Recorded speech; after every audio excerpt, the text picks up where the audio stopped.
This program is made to deprogram you to what you've been programmed that to, is right? Exactly what we're about. You have to remember Right. that. Look, whether we get 1 million views or we get one, it is still Be More. Believe me, for real. I refuse to have a generation behind me not doing better than me. Right. That doesn't make sense. Right. I can't sleep at night knowing the next generation is going to do worse than I am. That doesn't make sense. Be more for real. DMV and Be More. Put the number 4 up. Show When them we the number live 4. here, Yeah. it's like, okay, we separate. But when you move outside of Maryland, we all the same. We all the same. We all the same. Canada We all is, the as same. stupid But you gotta perception play said, your role. Canada is Be More for real. We appreciate y'all. We appreciate y'all.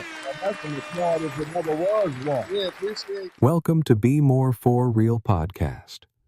Get ready for the realest conversations anywhere on the net. Keep it locked with us. Yeah.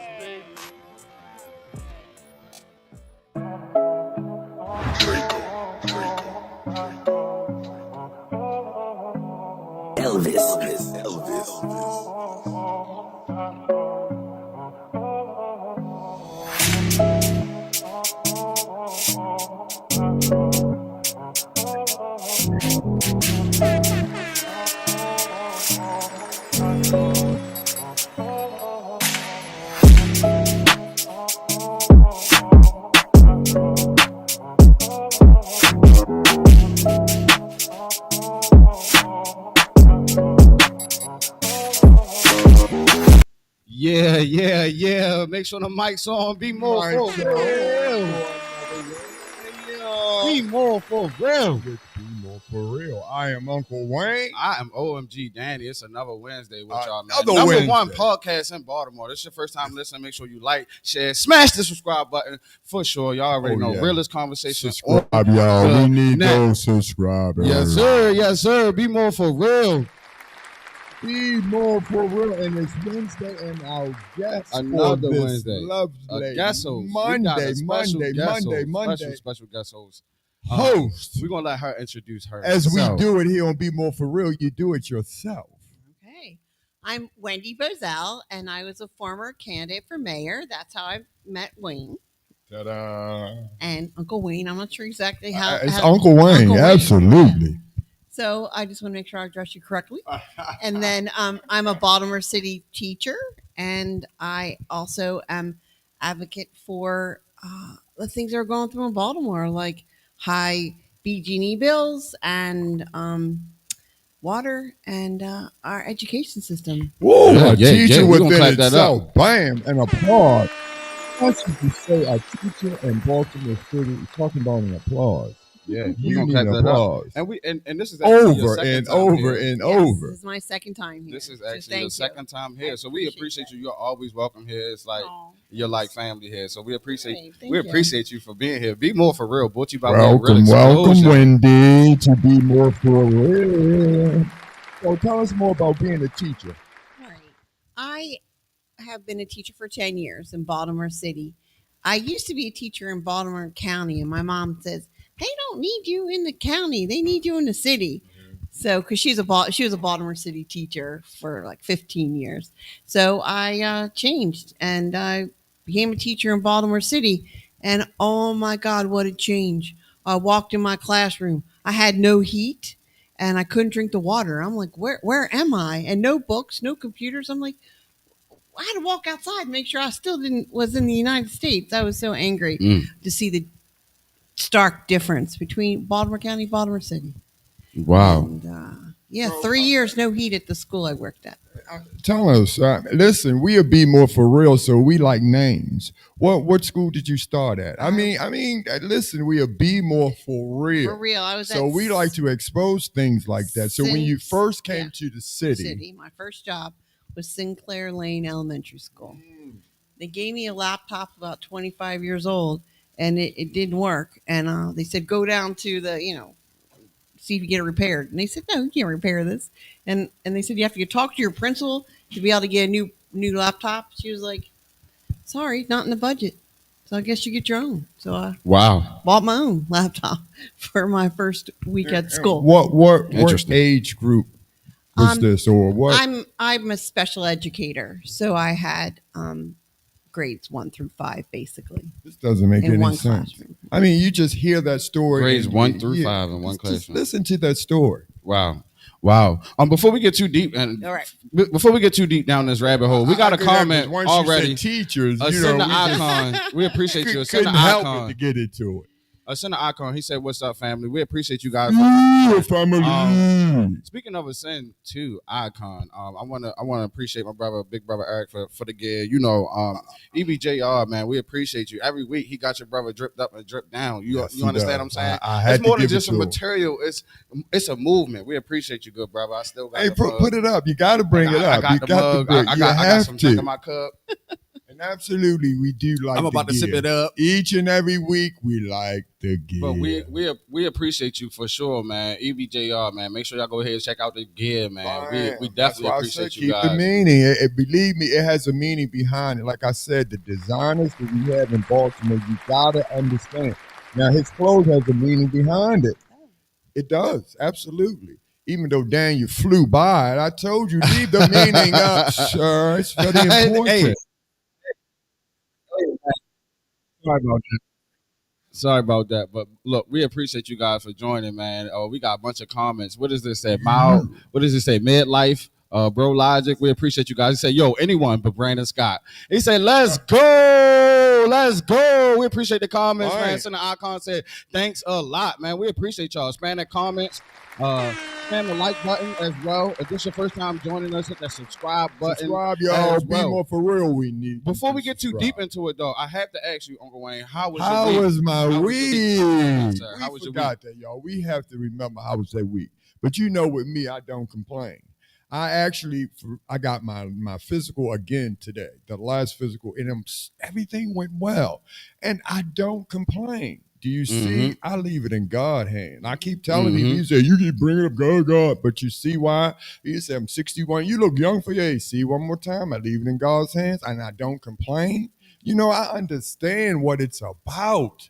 You understand? I bring up God all of the time. I make no decisions without God. You understand? You have to understand. Stop playing. You understand? Believe me.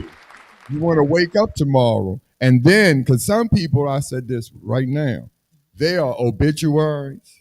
They are people who haven't repassed. They are people who are in the emergency room. They are people who are feeling so bad, wish that they would die. I'm telling you, people don't understand when you can get up and you are blessed, you better stop complaining. True. So, Yeah, we gonna give a round of applause for that. How was my week? No complaints. No complaints at all. Now, Daniel, how was your week? My week was good. I always say too, every day above ground is a good one. Bless so you. that goes without saying. But my week was pretty interesting. I'm still working. I'm still doing a lot of things on the background scene. I like working the background just as much as I like being in the forefront. A lot of me being busy too comes from doing what we're doing behind the scenes, working with the community. People don't know that this is more than just a podcast. We actually work behind the scenes, doing things in the community. So it feels good for me to know that I've been a help to somebody. You understand what I'm saying? So this week was one of those type of weeks. I also want to shout out BMore4Real, shout out Dennis and them. And speaking of BMore4Real, I seen a lot of work you done today. The BMore4Real, it looks nice. Yeah, I appreciate it. Yeah, and they give you the shout out. Yes, looks good. Sensei Sandy in looks the building, good. man. We looks good over goodness. there. I must tell you, we appreciate you guys so much. Like Dennis, Lene, Joey, Henny, everybody in the building, Sandy, everybody that make it happen. I really do appreciate y'all. Make sure y'all go ahead and check out BMore4Real. They got the sports show on They got the flagship show on Thursday. They got a lot of shows coming up, and they do a lot of things in the community. Like BMore4Real. We're gonna go ahead and clap it up one time for BMore4Real as well. So, as we digress, Miss Wendy, how was your week? My week was pretty great. I'm a hospital teacher, so I teach kids in the hospital. Ooh. And if that doesn't make you appreciate you can't complain about anything. Right. I'm going to have kids that are burned, car accidents, cancer, and it just shot sometimes. So it's inspiring to me when I go to work. And teach these kids and they have a good attitude and a good mood. How come I can't? So, But Right. you got to Right. tell us a little more about that. I mean, explain more. How do you teach kids that's in the Yeah. hospital? I'm thinking if the kids being burned, what in the world they need to be taught? And Right. that So is a whole different explain. avenue. Right. I'm so Right. glad you Well- brought that up. That's so different. well, what it is I thought the same thing. The first time I walked in I go actually to their hospital room and I walk in and the kid goes, "Don't you know what happened to me? Why do I need to go to school?" And I'm like, his mom had passed away in the car accident, so he was really like in a bad shape. And I Wow. said, your mom would really want you to graduate. He had like one more year left, and I'm going to help you. And it's a one day at their hospital. It's one part of their day where they don't get poked or have to do physical therapy. That they get to be like a kid and learn and be a student. You have to be pretty good in order to teach stuff. That goes to show the type of person you are. Can you imagine if you're there? That's the last thing you want as a teacher. But those the type of teachers that got me through school. Those Absolutely. favorite teachers. Absolutely. Absolutely. We all remember favorite When I was going to teachers. school, some teachers would say some horrific things to you. We remember those teachers as well, the opposite. Sorry about So that. to have somebody in your corner, and I kind of understand as well too. A lot of times teachers, I guess they deal with a lot of personalities throughout the years, hundreds of kids, and maybe that In weighs the a toll city of on them. Baltimore.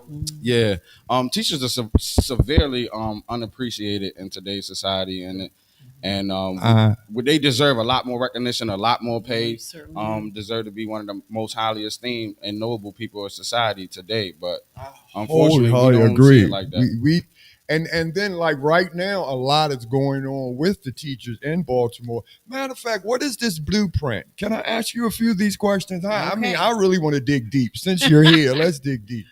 Well, the blueprint, it encompasses a lot, and it's a lot of money. And now they're saying they're going to pull back some of that money. It's basically trying to get more training for teachers, actually make sure they have a little bit more pay. And the main thing is try to make sure schools are teaching what they should be teaching. Right. Absolutely. So they're about to. So they're going to. Are they going to continue the blueprint or discontinue it? Well, it looks like they're going to continue it. It looks like our governor is going to support it. And continue. So in layman's terms, just wrap it up. What is the plan? It's basically a way to appreciate the teachers. So give them some more money, get some incentives. Like right now, I'm in a program where it's to be a nationally board certified teacher. So we're trying to get teachers that are nationally certified. Okay. So that make sure they know what they're doing. That's why I wanted to bring it to play. They are so good on getting teachers who have so many degrees. That this is where I lose them at. Mm-hmm. They think because they have so many degrees, they are good teachers. Mm-hmm. But we find that is not the case. Yeah, and that's what this is. You don't have to have a special degree. You just have to show that you are. But if you look in the blueprint, because I teacher. told you I ran for mayor, so when I look through those things, that's what they target. This is where the problem come in. We don't dig into those things. They target those things. They never come into the inner city and really ask us what we want, but yet they tell us it's good for the inner city. Do you kind of see what I mean? I see that, and that's one of the things I'm trying to encourage people to do. The school board meetings are open to the public, and more public should go out and make your voice heard of what you want in your okay, I ran for mayor, and no offense, but that's not fair either. They say that you should show up to the school board, maybe the school board should show up to the inner city. Oh. How the bars. See, this is how with the bars real I quick. feel it's fair. Well, yeah, I agree with that, and they're starting to do that. I went to a meeting they had recently at Collington Square where they had the school board actually came there and listened to everyone. And therefore, That was the first time they've ever done it. That's that's the time it should. And see, Wendy, do you realize you ran for mayor and you in the school system, and you see what you saw when you first came to the city? Yeah.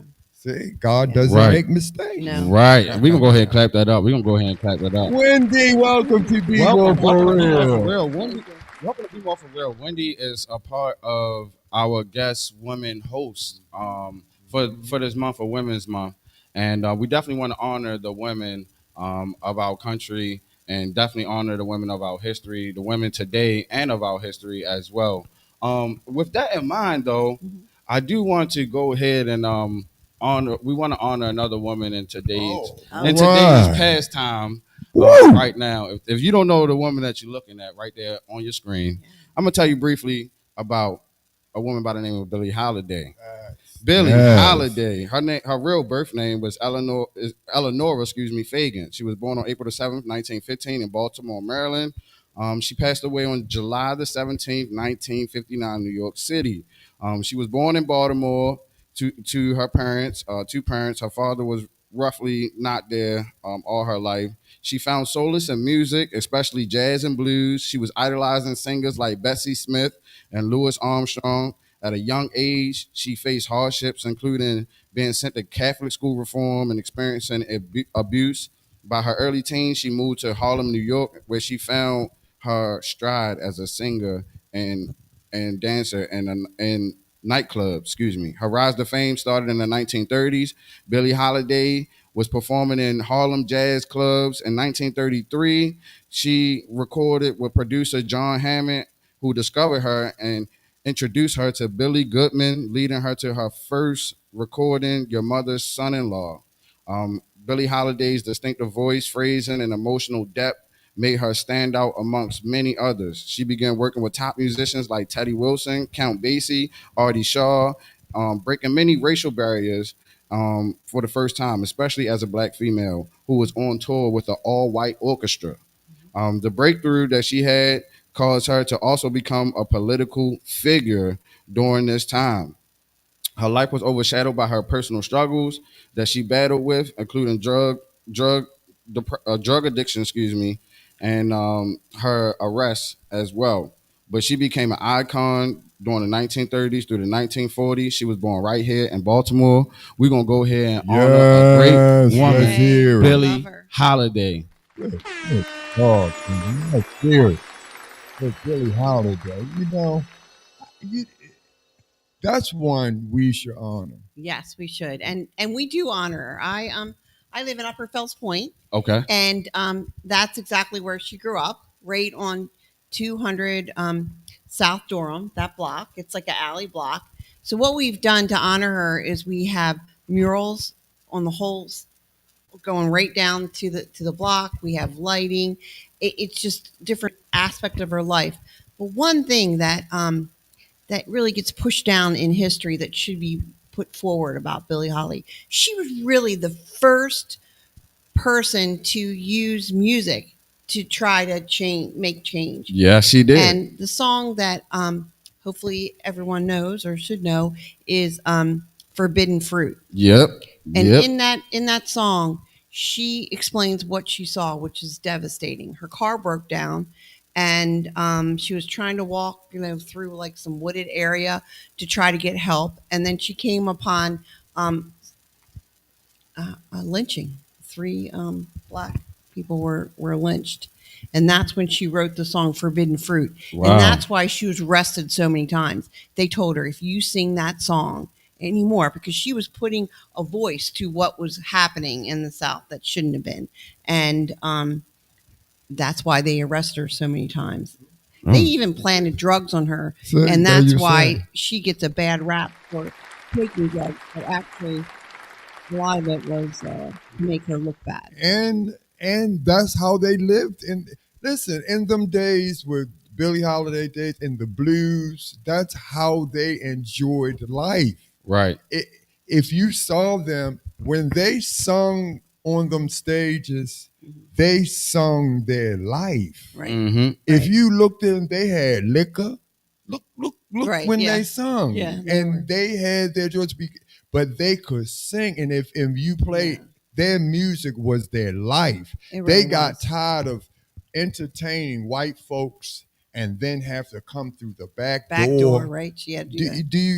Do you see their pain and sorrow? It was instrumental as well too, like you're saying, because with Billie Holiday, what happened was she was rapping so much. Excuse me, not rapping, but singing and doing the blues thing so much that she incorporated into her music. And a lot of her audience were white audiences at the time, but they loved her music. Yes. And they could not get enough of her music, which is why she became such a political figure at the time. Right. Because she was able to incorporate the black struggle into her music, that the white people at the time could not refuse. And so she became a political figure just by her music. And imagine being split in half. That's being so can you imagine that type of thing being split in half?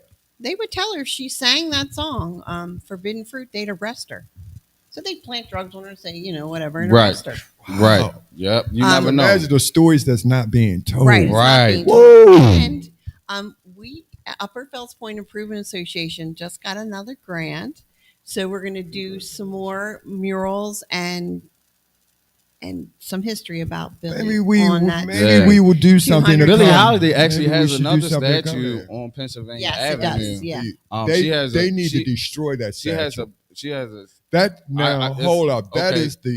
That statue needs to be destroyed.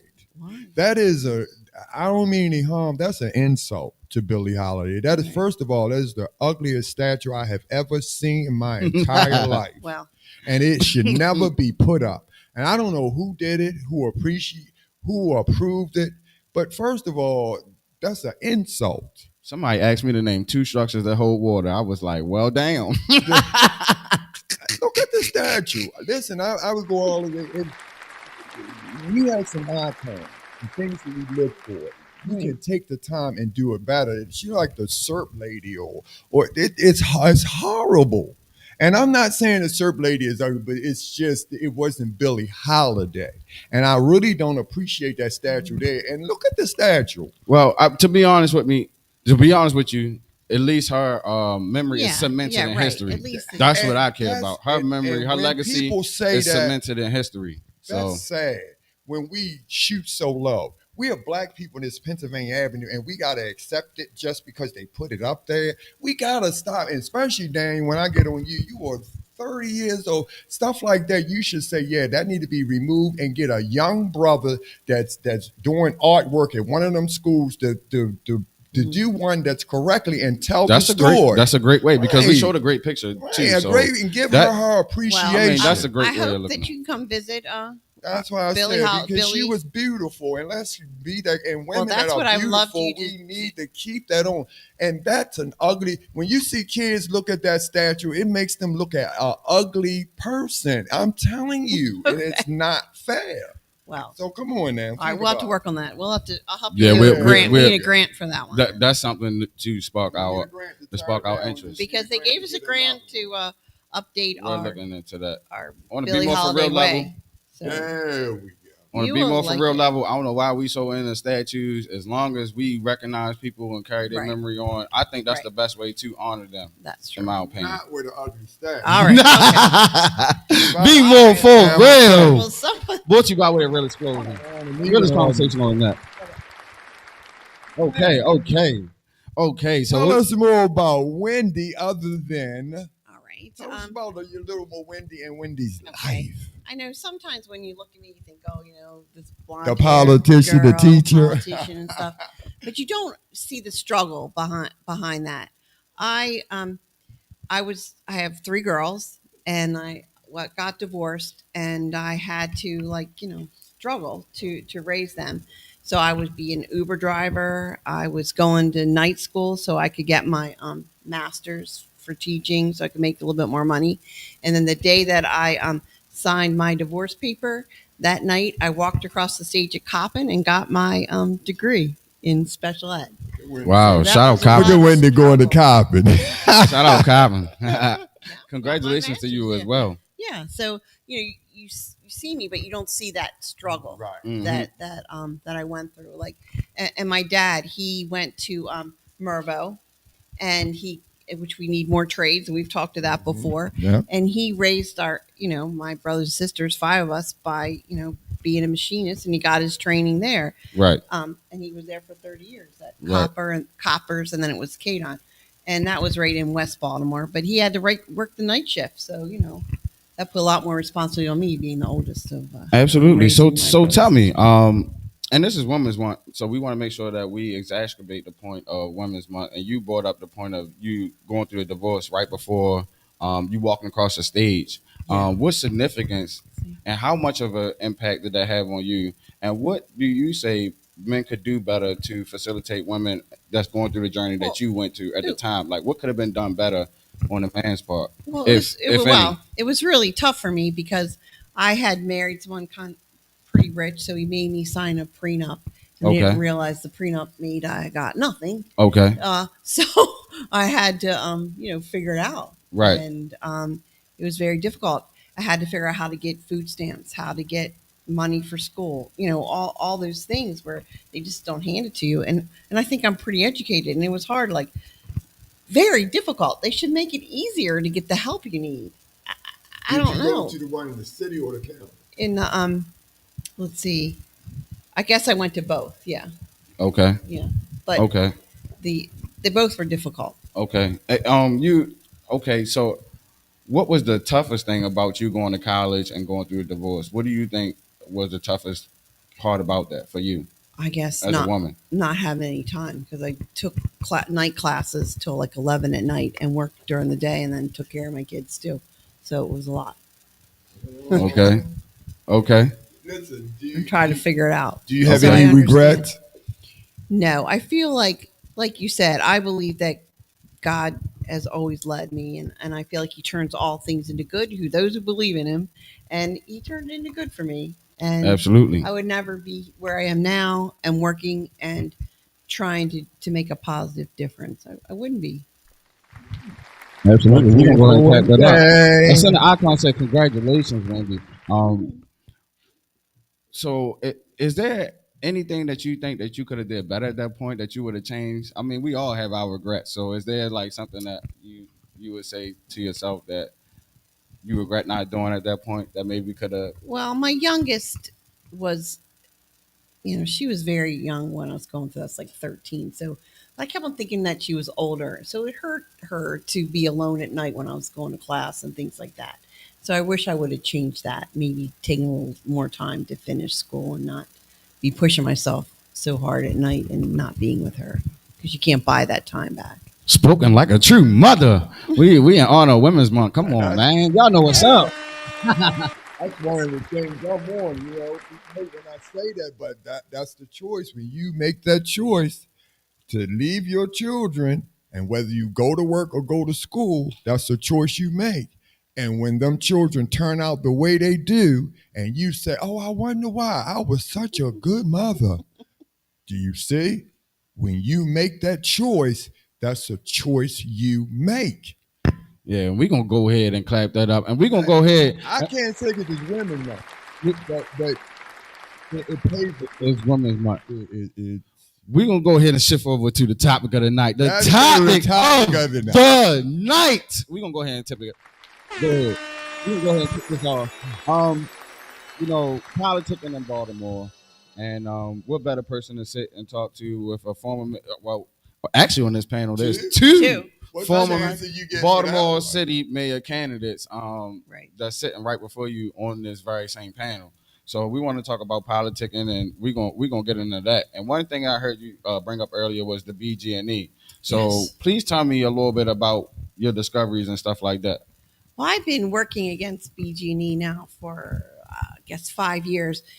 If you remember, right now, even it's happening across our city where they're putting in the new gas lines, which are high speed gas, which we don't need per se. And then they are putting like those gas regulators on their homes. So I was part of all that fight against, and we won against BG&E. But BG&E is doing a lot to make our gas bills. Like if you look at your gas and electric bill now, it's double. I know mine's double. Gas, especially. Yes. So what's happening is the PSC, which is the Public Service Commission, is this is what happened. They passed a 5-year rate increase 5 years. Oh, wow. And we're fighting now to get that stopped. And Right. thank God that our Well, from their city understanding, they're council- saying that's for the infrastructure that they want to build for those gas lines, right? Right. Yeah. And they don't have to. They could just repair those gas lines, but then that would be a repair and they wouldn't be able to charge it for us. But when they make a capital, they're calling this a capital investment by putting this high speed gas. We don't need it. So when they put the high speed gas lines in, then they have to put a gas regulator. So they have to charge you for both things. So now it becomes a capital expense, and they can go to the Public Service Commission, which they did, and said, "Oh, we're doing this, and it's a capital improvement, so we need the money back real time." So that's why they can get that money back. But then if you look at the flip side, they Exelon, which is the parent company, Right. made $24 billion in profit, not Okay. They rock. Okay. So 21 million last year. So this, why do they have to this raise be more our for rate? real? Billion. This actually Billion. hits home to me, right? Because when I started working, I started doing like sales with knocking on the doors, doing the gas and electric and energy and all that stuff, right? And it's important to me because I started to understand, like you were saying, the Public Service Commission. Mm-hmm. I understood the charges that you get on your bill. Mm-hmm. I understood the charges where they were going to be. They always tell you where they're going to be at this period to the next period. Right. And I understand how to read the gas and breakdown. electric bill, right?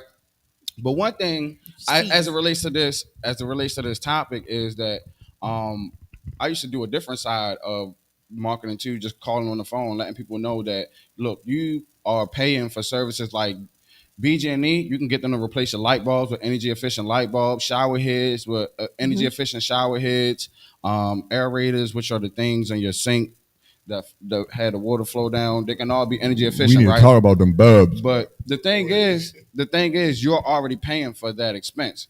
And it's so hard to tell people that. They just don't, it's like they don't listen. Oh, I don't care. I don't need no surge protectors. I don't need energy efficient nothing or whatever. But look, check this out. You already paying BG&E. They actually charge you a surcharge. It's called the Empower Maryland tax. And the reason why I'm bringing that up is because the Empower Maryland tax is a hefty tax on your BG&E bill if you look it up. So it's like if you needed money for infrastructure and stuff like that, why couldn't you use the money that you're already taxing us out of the Empower Maryland charge? See, me like as that. a thinker, Oh, thanks. I'm gonna add that as to a my list. thinker, I'm like, they shouldn't have did that to me because I'm going to already, we already getting taxed on this.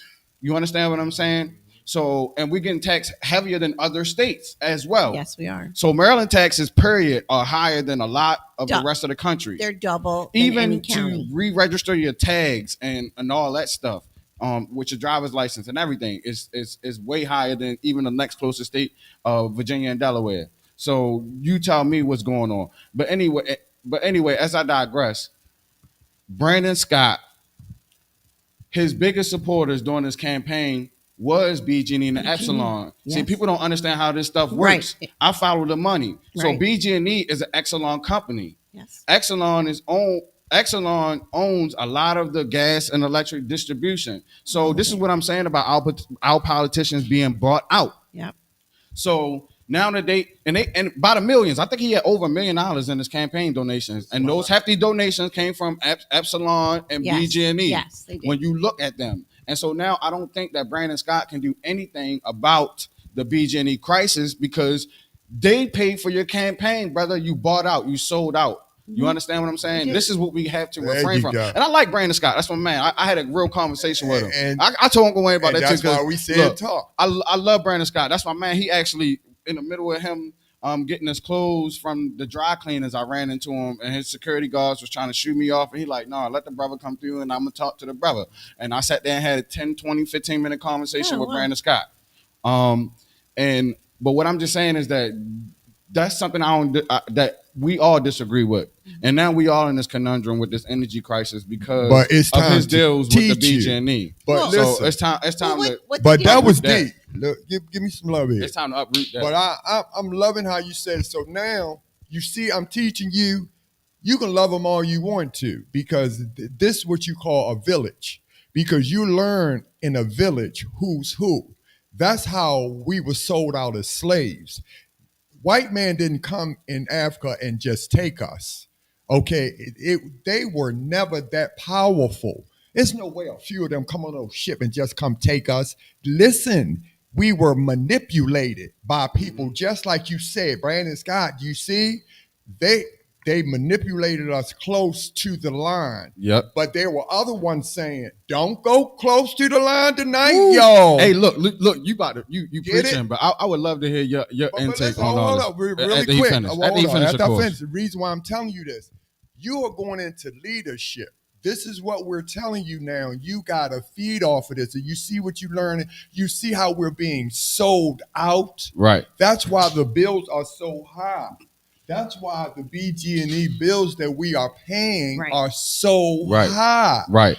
Instead of paying them, we have to do something about it. And right now we're fighting. The city council is looking into this too. Is we need to stop this 5-year rate hike. Stop it. And actually, at the BG&E stockholder meeting, or actually Exelon, and then they had a part of it is about BG&E. They put up a slide with BG&E and says we will make an 8% profit on the rate increase we just made to Baltimore City.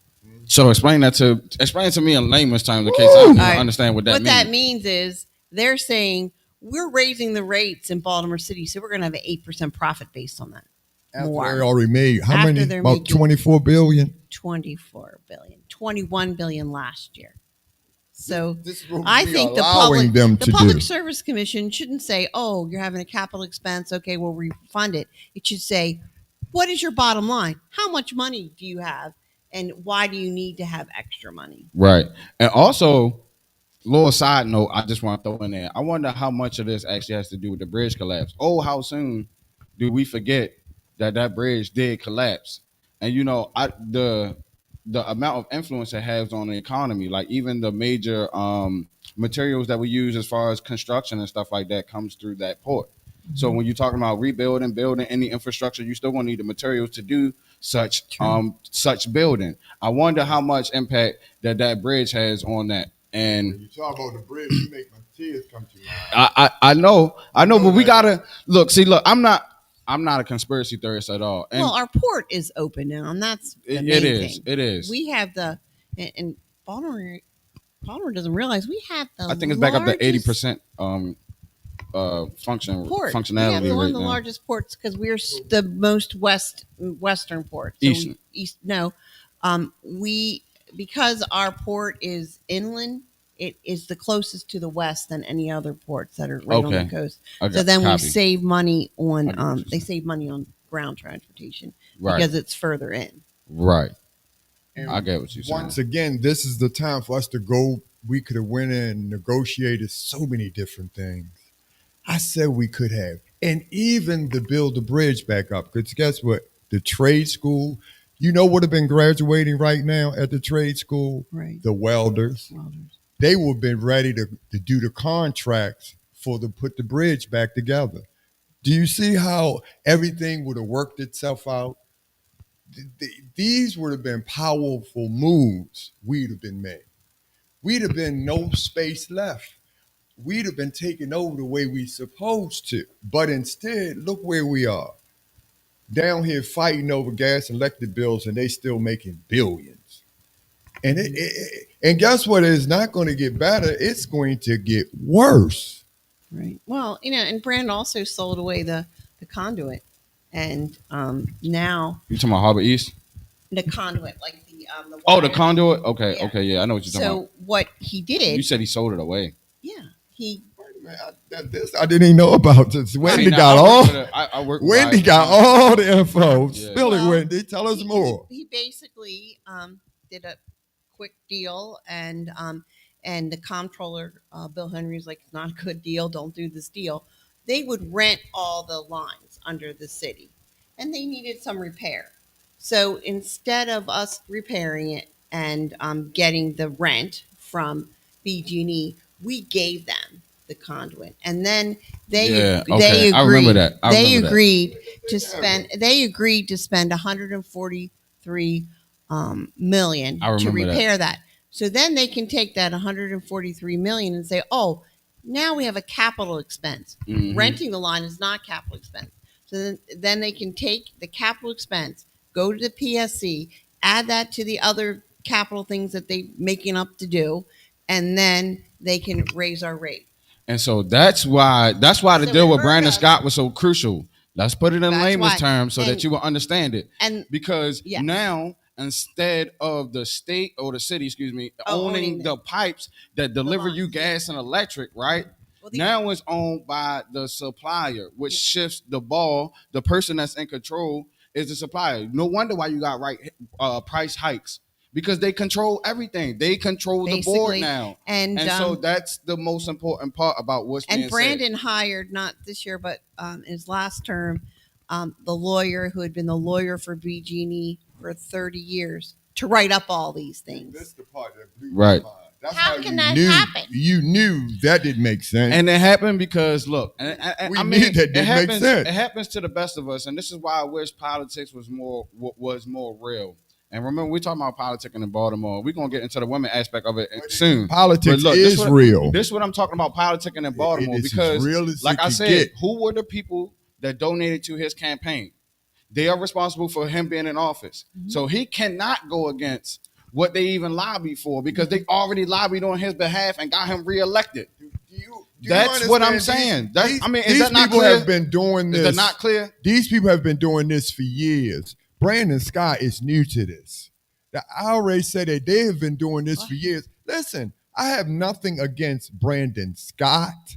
I have something against Brandon Scott as a mayor. Right. Do you see the difference between the two? I just have a problem with some of the decisions that he made. Baby. Just like Westmore. I'm gonna tell you, this needs to be said though. Because when Larry Hogan departed, Maryland had over $4 billion surplus. Right. Now we have Westmore come, and now we in a $4 billion deficit. It's almost like the goddamn opposite. Like, if you can't see the light, bro, I can't help you, brother. It's all the facts are staring you right in your face. Here we go again with Westmore. I told you what it is. I like Westmore, by the way, too. I like Brandon Scott, too, by the way. I like both of them. Listen to what I'm saying. Right. We're not in church. This is when I keep saying, we try to do politicians like we do in church. Who we like, we put up in the pulpit. It's not this. This is real. This is people's lives. This is what you're supposed to do. We can't keep getting sold out. And I'm saying things has got to change. Our children are suffering. Mm-hmm. Look what's happening now. Look, there is nothing for our teenagers to do. Right. All they want to talk about is punishing them and punishing them and punishing them, because they have nothing for them to do. Before you go too deep, though, I know you were saying something about Westmore and Brandon Scott. What did you want to say about that real quick? Well, I just was saying that I do like Westmore. He actually came to the hospital where I was and visited some. Love Westmore. Shout out to Westmore. There. But I just feel like we have to change our city, council, and we just have to work it out that the mayor doesn't have as much power as he has. I mean, the Board of Estimates, he pretty much controls that, and that's what controls all. I recently went to the Board of Estimates because they just raised our water bill. Mm-hmm. Already I pay $100 a month for my water. Another thing. I'm like, what the heck? And then I really researched it, and Baltimore City provides the water for Howard County, Coward County, Anne Arundel County, and Hartford. All these counties, 6 counties, and their rates have not been changed for 7 years. Mm. I mean, no, I'm talking since the 70s. Mm-hmm. And then Bill Henry came and but listen to this. Bill Henry came and talked to me after the voting, and it was voted that our bill went high again. And he goes, Wendy, what you're saying is right. And Bill Henry had worked for 6 months to get Baltimore County to pay more for their water and contribute to the infrastructure that we have to pay for. That takes care of their water. He presented it to the mayor. And they wanted to have a little bit more control over the water system, and he said, "No, we'll just raise the bill." Mm. And look how much the bill is. And now. He knew that before. Look, that's why you see the water bill has gone he was running up. for mayor, but he knew he was going to do water that. Bill has gone. That's why I said I have houses. The water bill is outrageous. Our taxes and the gas. That's why I said I looked at the bill on the usually the gas on your gas and electric, the gas used to be so low. The gas is more than the electric. I have never seen nothing like this. I said, this is unbelievable. Well, they're trying to say it's because we heat our house. And listen, they try to use it because they slipped it in during the winter time, so they think you don't notice. There's no way you're going to quadruple. But they slid it in there. I'm like, this is ridiculous. But do you see what's happening? But watch this. And I said this, but I don't need to be disrespectful in any way, shape, or form. But if the men was paying the bills regularly like they supposed to, they would understand exactly what I was talking about. All right. You understand? It wouldn't make any sense. They would have all gathered them bills together and went down there and went down there. But I'm saying, but the women is always doing. But that's what I'm saying. The women pulling away. Of course, I'm gonna disagree, but well, hey, but listen, I'm gonna disagree, but I feel you though. I feel you though. If enough of us get involved, it's right. It'll make an impact. That's why I'm on. That's why I'm on you. You at the age group. You see this. That's why God's showing you all those things. You gotta make a difference. Look, the rich are getting so rich. How rich can they get? They're so old, they dying off, and they're rich. They can't get no richer. Right. And we're down here not even fighting anymore. I don't even see us even fighting for any riches anymore. I'm serious. I mean, not even riches. I don't even see us fighting for what's rightfully ours anymore. Right. Right. I don't even see it anymore. Right. And Wendy, while we got you here, we definitely want to focus on some things that you feel as a woman things need to be corrected. This is Women's Month, so it's very important for our women that's on this platform to voice their opinion about certain struggles that they see. And as far as politics goes, as far as teachers concerned, you have a lot of experience through life in any area.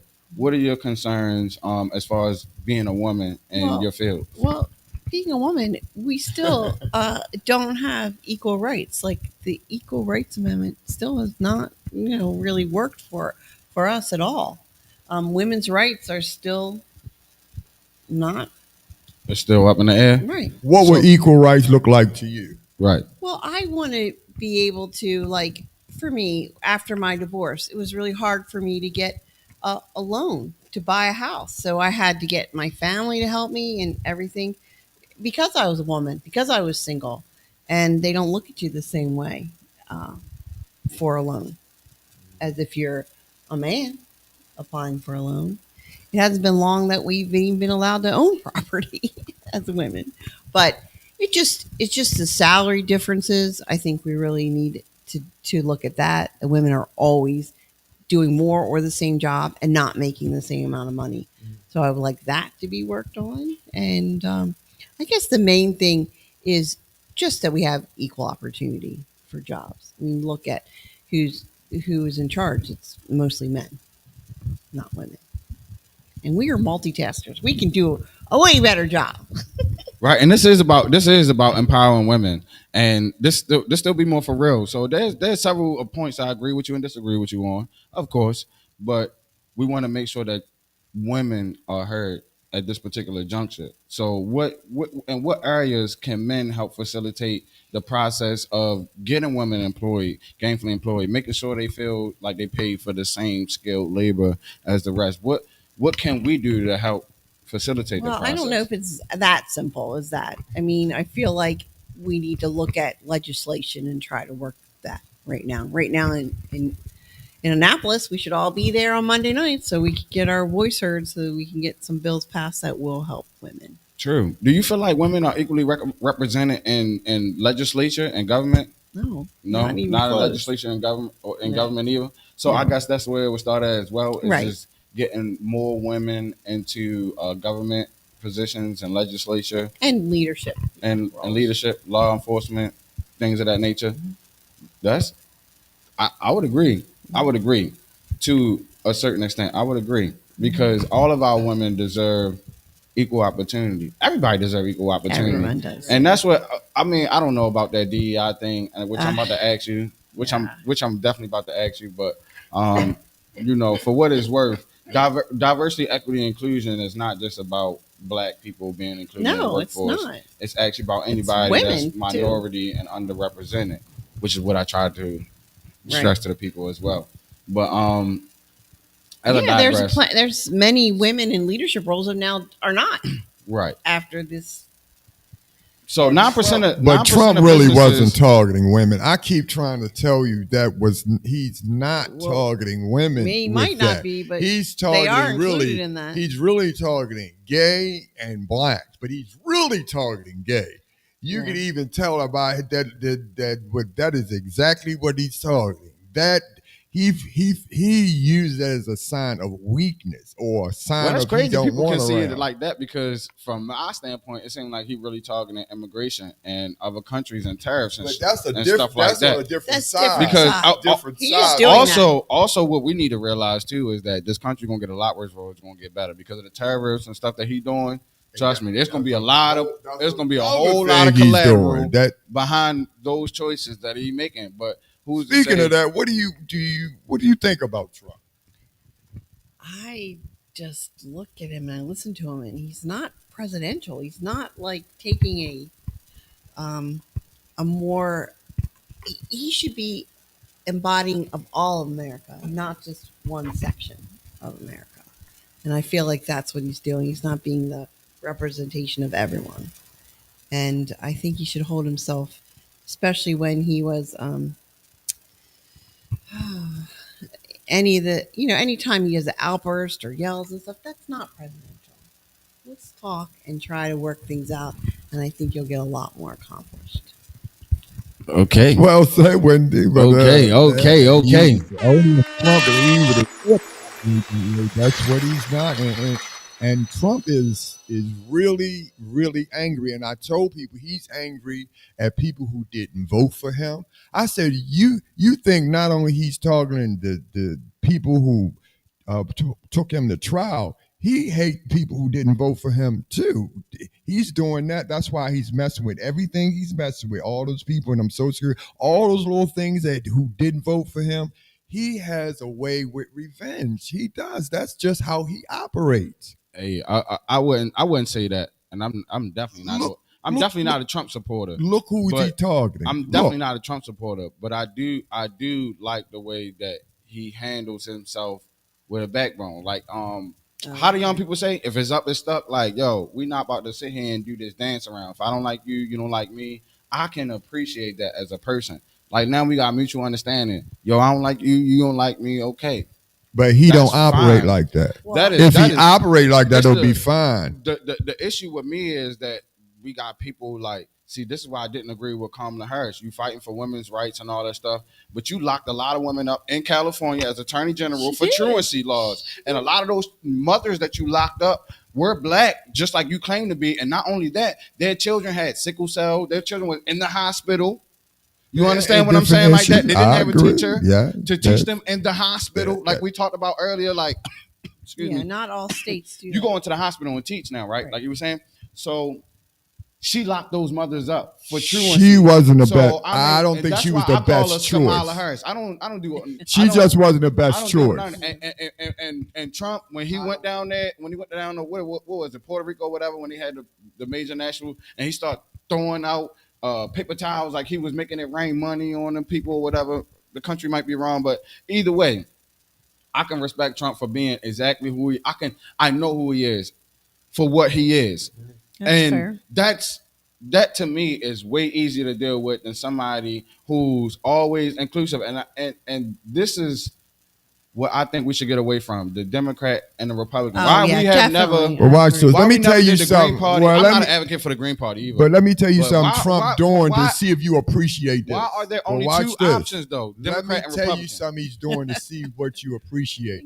Do you know he's trying to take the black images out of historically in the White House photographs?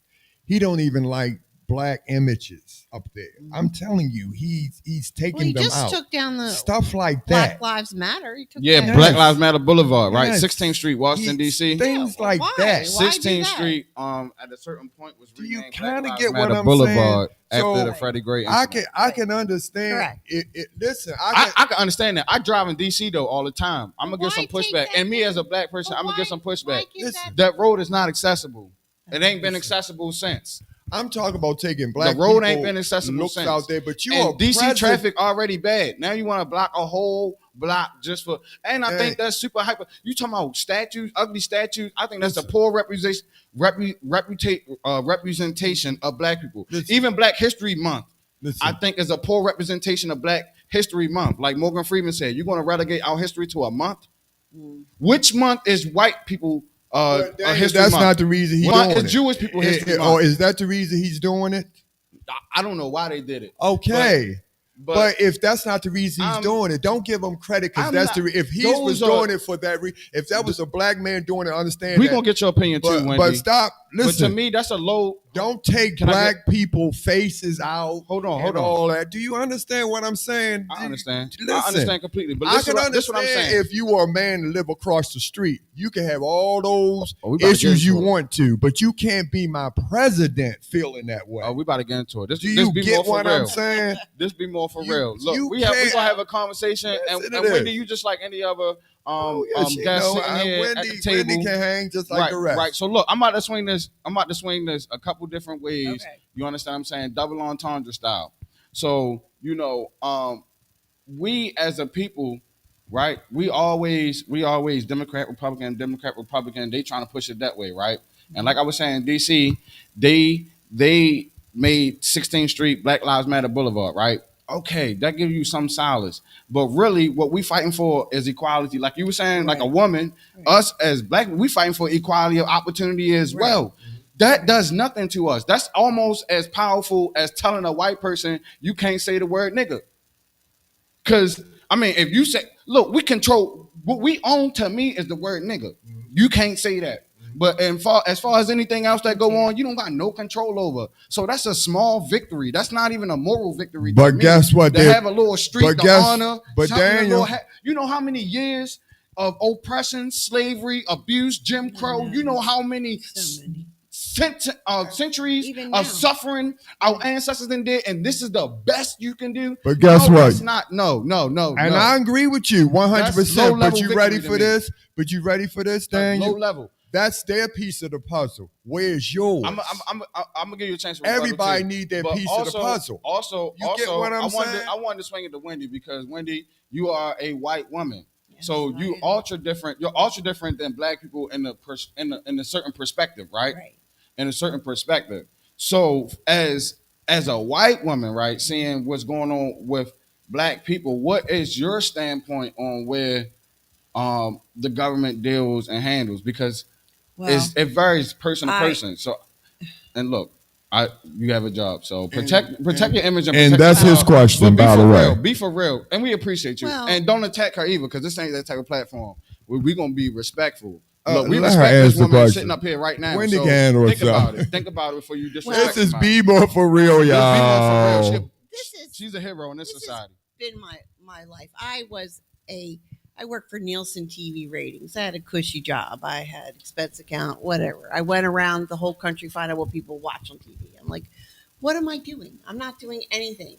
And then I feel that the biggest problem is education, and that we pretty much have built a pipeline to prison. It's so true, and that's where I dedicated my life, and I feel like we should be working on better education for our black youth right now and more opportunities.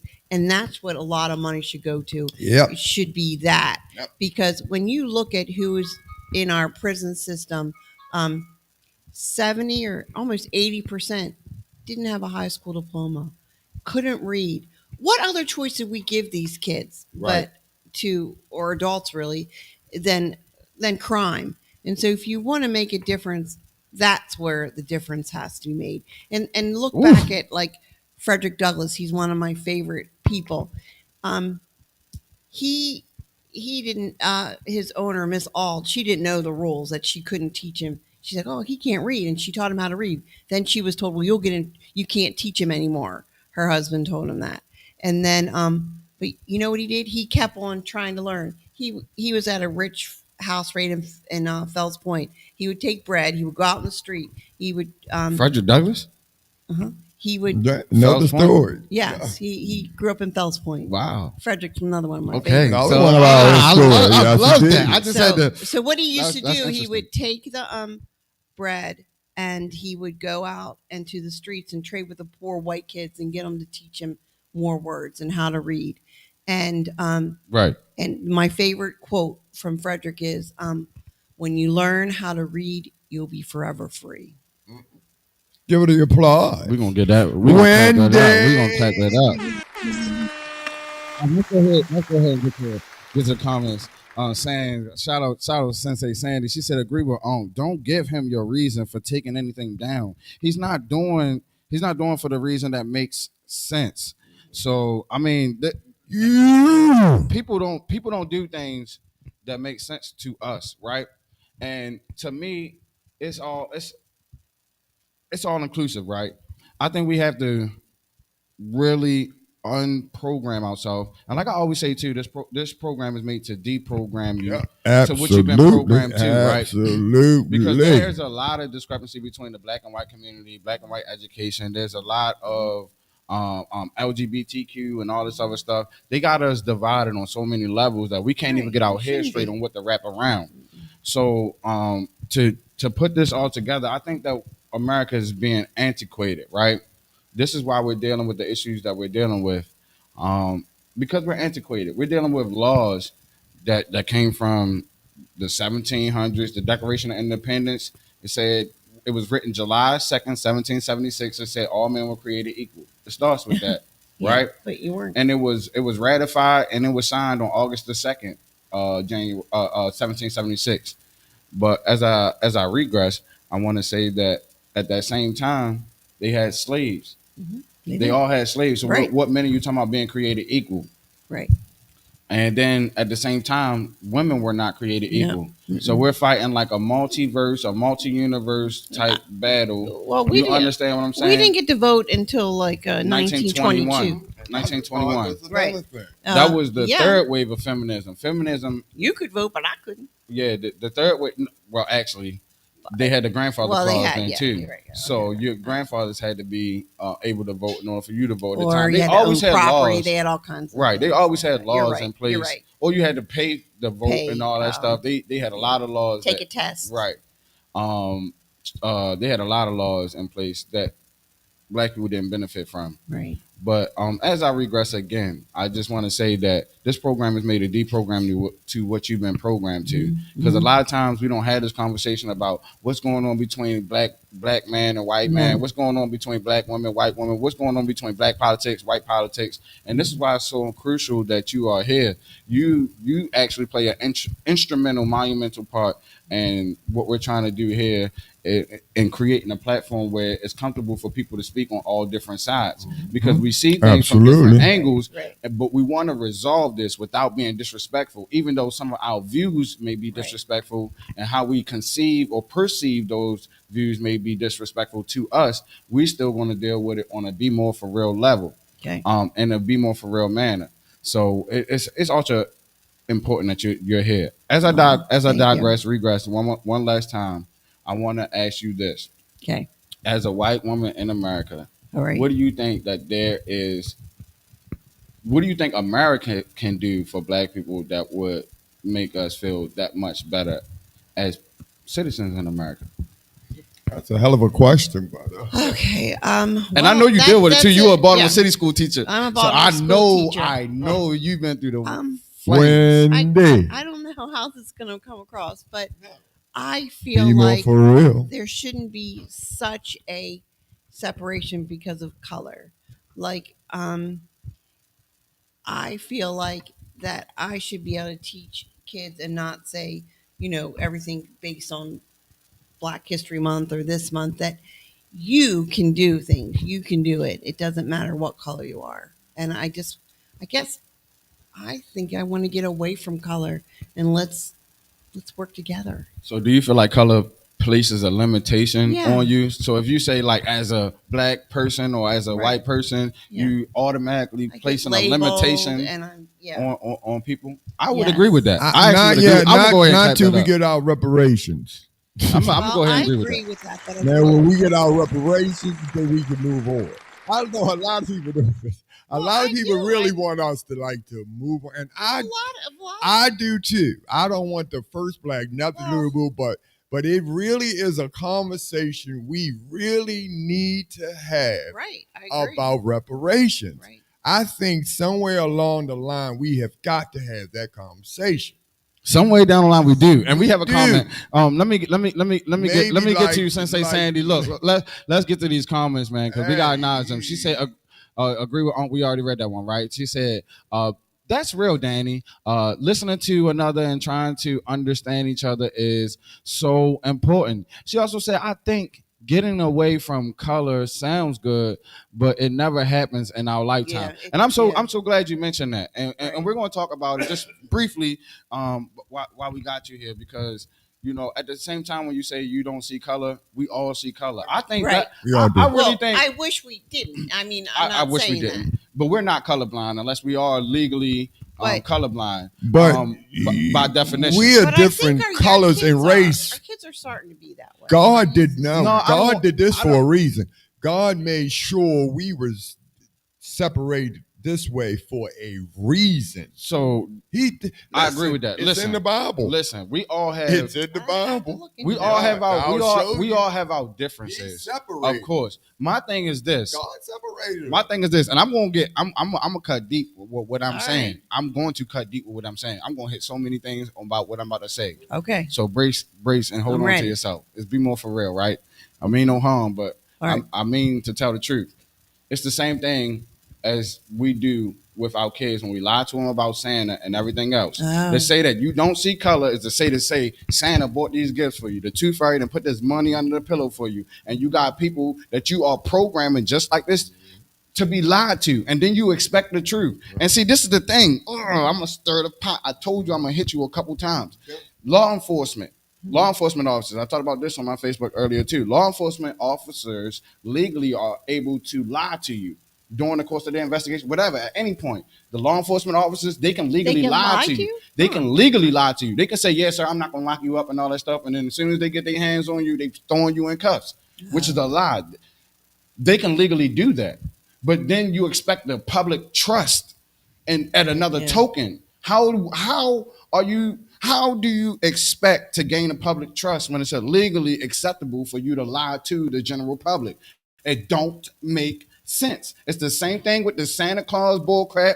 It's the same thing with all these other little things that we do with our kids, and we sit there and act like everything else is imaginary and it's fine and it's cool and dandy. We don't see color, but in fact, we see life live and live in color. I think we need to learn to deal with our color, deal with our exceptions, and deal with our prejudice. It would be better for us to understand that, okay, everybody has prejudice. Right. Everybody has prejudice. It would be better for us to understand that than to try to make it seem like nobody has any bias. That's a lie. We all have biases. Every single last individual that came upon the face of this earth that live and breathe this same oxygen, they have bias. And as soon as we start to deal with those biases, we can deal with certain things that goes on in society. It's called when living. We say, okay, see, this is what I'm not acceptable with as a black man. We had called living. 46, 47, 48 presidents now, right?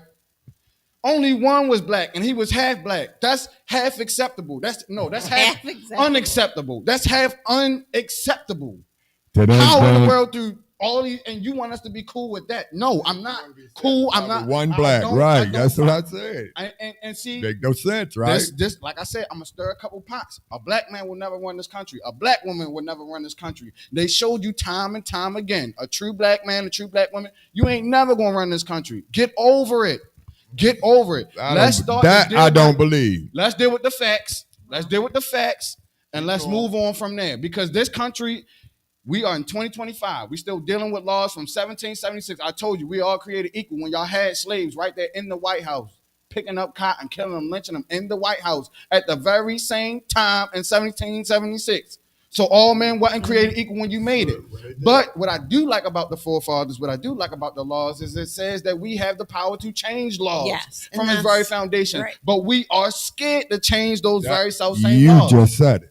But look, again, another forefather, and this is what I appreciate. You just said it. Thomas Jefferson, I said this a while ago, and I haven't said this in a while. But Thomas Jefferson, it's debatable, but they said that Thomas Jefferson said, when the government fears the people, there's tranquility. But when the people fear the government, there is tyranny. We are in a state, we are in police states where the people fear the government. This is tyrannical by every stretch of the measure of the statement. This is a tyrannical government when we fear the government. I think that police forget that you are a public servant. I think the judges forget you are a public servant. You serve the public. When I'm in public, you serve me. You serve the public. But they don't want. They want to make sure you don't feel. That's they why they feel like you should open the door for them. You should wipe the feet for them. It. That's why they will never prosecute a cop. That's why they never prosecuted them cops. I'm sorry. I had now you get us how deep it is. I had to. That's why they won't. I had to rant a little bit and get that. That's why they won't prosecute the cops. Because those reasons alone, they want to let you know who's in control. Right. Because if we will all stand up, they will have no other choice but to change the law. Right. Do you get what I'm saying? Right. And I'm sorry I took the mic for a long time, but what are your thoughts? And of course, because you're a woman, so definitely a voice. Don't be afraid to say what you say. We'll protect your job, protect your image.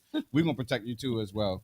So don't worry about that. Be more for real. We like you to be real. And we gonna make sure that you feel at home. But I do agree with you, and I agree about reparations. I do think that in order to have Black leadership, we need to be promoting it now in our youth that you can be the president. Absolutely. And then it comes back to what I always keep on saying is I want more money in education. That is the only thing that can change.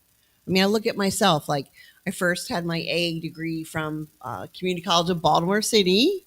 And actually I had one in fashion. Oh, wow. Shout out BCCC. Oh, with the fashion. That's a little flair on Wendy. Definitely look lovely. So now we see a little flair on Wendy. And okay, and then I went back to school and got a degree, my 4-year degree from Cal. Bachelor's. Yeah, and then I faced divorce, knew I had to raise my 3 kids by myself, and I went back to school, and each time you make more money when that happens, and you have more opportunities in front of you once you have that education, and I just believe that it can make a difference. Education can make a difference. Education can make a difference. What? Another thing too. I'm gonna make this real brief, and before we get up out of here. All right. I just wanted to say that we have to reframe definitions, and you are a teacher, so I have to. Okay. I had to do this. Right? Reframe definitions. Reframe. I had to do this to be more for real. Okay. Right. And the way that we even use the term racism, we always use racism. Yeah. I'm gonna just tell you my feelings, my thoughts, and you can give me your analysis, and we'll be done with it, right? And Uncle Wayne, of course, too. But I don't think Black people can be racist. This is my whole gist of the point. Okay. And I think we have to redefine things because even the definition of definitions need to be tried. I'm that person that tries the definition of a definition. What is the definition of a definition? You do that regularly. Right? Because we speak English, right? And definitions define certain things. What I mean by that, quick example, the definition of a man. You mean to tell me this is a man that was born a woman? That creates confusion. When you say that this is a man, we know what a man is without being taught as a child. You want to tell me this is a man, but this was a cisgender woman. Right. That creates confusion. So we need to actually critically define things. Another thing is like fruit.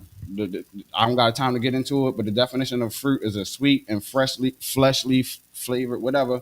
But all fruits are not sweet. Some fruits are bitter. All fruits don't have flesh and all that stuff. The way that we describe things, even like I said, our laws are antiquated. Our dictionary is antiquated. We use the dictionary from Webster's and all them from the 1800s. That very same dictionary.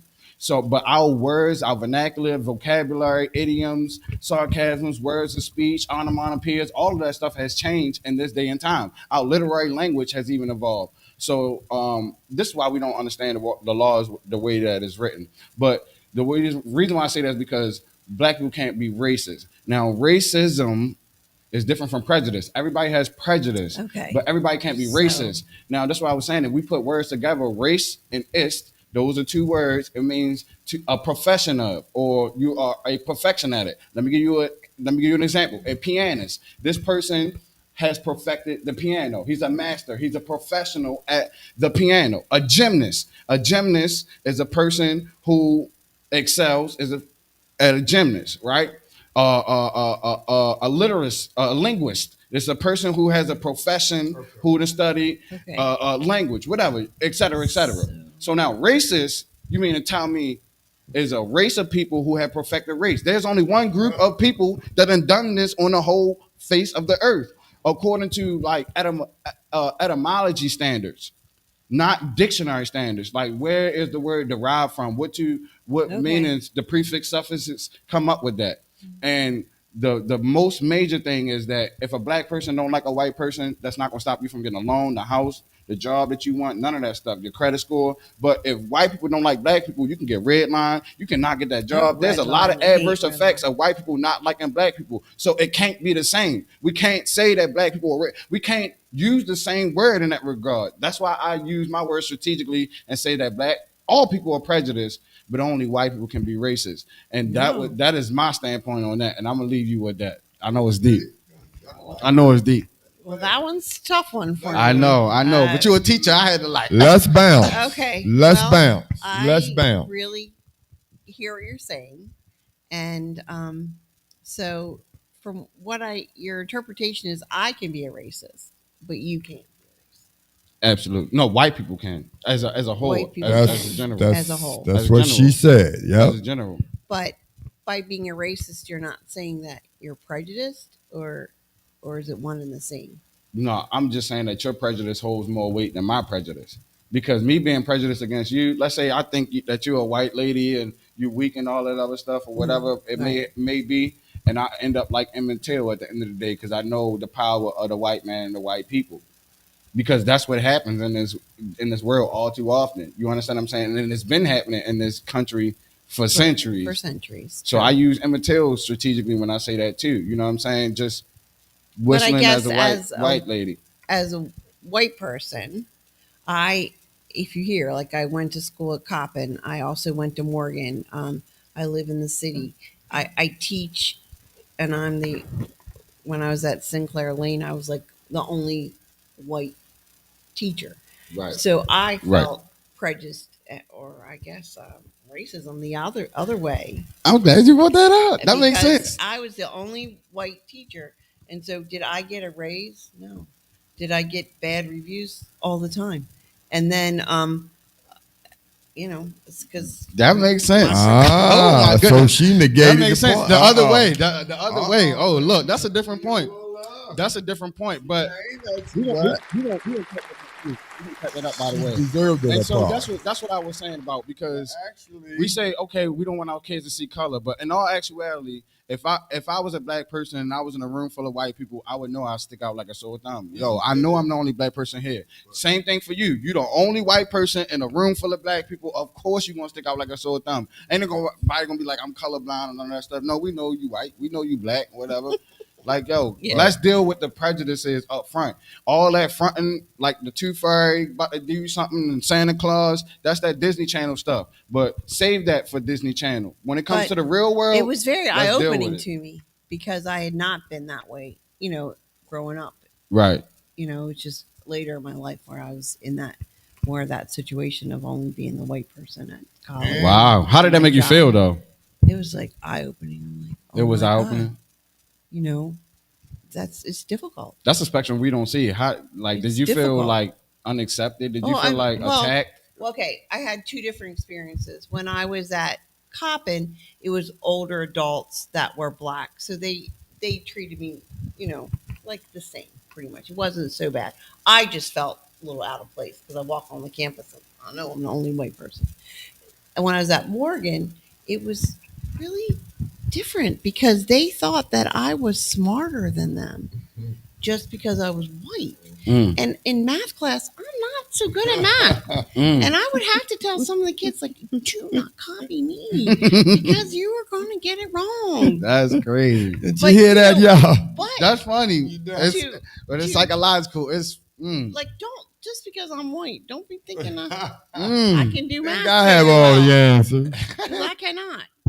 But you know what I'm saying? Like, it was weird to be put on a pedestal like you're smarter when you're not, just because. Yeah. And we had another situation too, because we had the debates. The debates. Remember how they separated us? We had a debate up at what was it? We had a lot of Baltimore debates, City so. Community College. Yes. Remember how they separated us? Yeah. They only wanted certain ones on the debates, and they separated us, and you called us, so they decided who they wanted to do the debate. Right. First, they told us we're all in the debate. Yes. How they set up. And then they decided that they were going to put.